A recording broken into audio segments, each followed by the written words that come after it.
Okay, here we go again.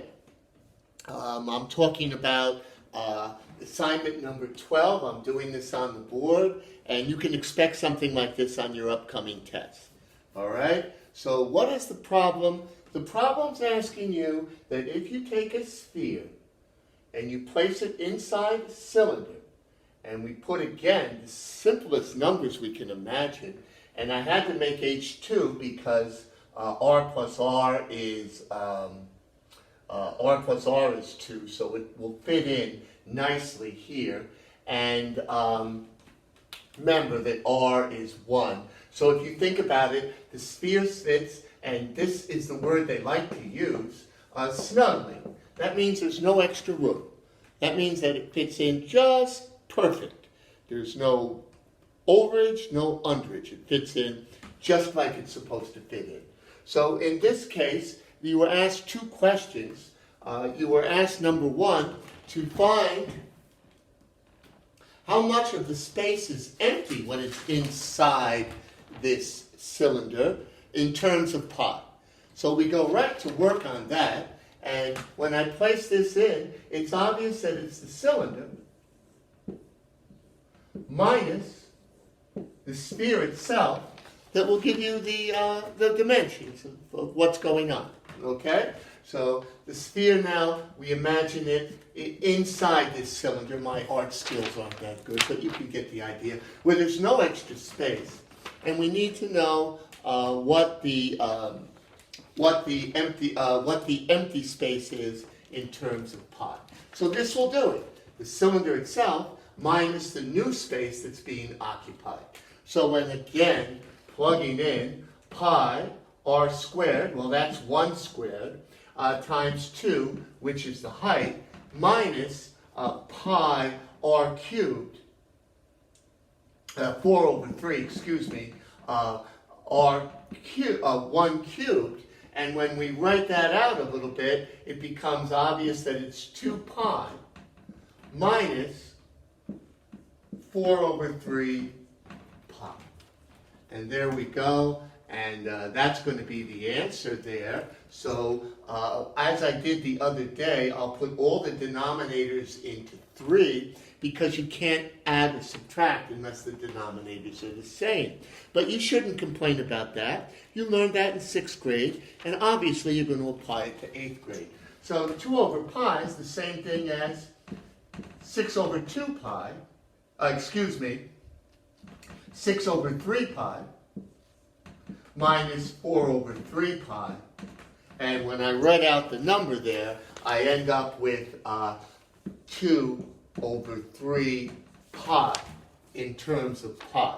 And that would have been the correct answer there. And again, if you're the scientist or the engineer, we'll talk about that very shortly. We'll just plug in the value of pi, and then you'd actually have a dimension there. Okay? So now, more importantly, I think, is what percent of the space is empty? And that is a problem that would certainly interest engineers who design cans, and maybe you're shipping some circular object overseas and you need to pack it up. What would be the most economical way to do this? Dimensions and everything. So you should keep that in mind if these become practical problems. Well, let's do the ratio now. We have 4 over 3 pi, okay? And on the bottom, we have 2 pi. So we just want to get a percent out of this, as you learned in 7th grade, okay? So again, always in mind the weaker students who struggle to figure out if I'm pulling a rabbit out of my hat or something like that. I'll slow it down here, and I'll put a 1 under the 2 so I can clearly see what's going on. Well, the bottom goes with the top, and the middle guys go together, as you learned in 6th grade, and I've said so many times. So I end up with 4 pi times 1 divided by 3 times 2 pi. And I know a lot of you saying you didn't have to do all that, but I want to make sure that I'm doing the work correctly. Okay, so this would be, again, the sphere to the larger cylinder, and there we have the numbers there. The pi's cancel, and it turns out to be 4/6, which is 2/3, which is 67%. We'll just round here. But that's not what they asked you. They asked you which part is empty. So if 67% is full, then 100 minus 67, again, we're rounding. These are continuous decimals here. We end up with 33% of the cylinder is empty. And for an engineer, that could be a bit of a problem trying to do that. Okay, so 67% full, approximately, 33% empty.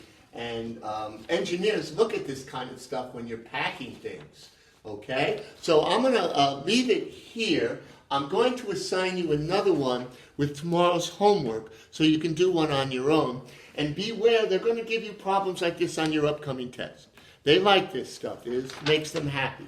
So make sure that you can play my video back, that you understood what happened, that they want the idea of one object inside of another. And I'm going to follow up those ideas with our new irrational numbers as well. Okay, let me post this, and we'll take it from there.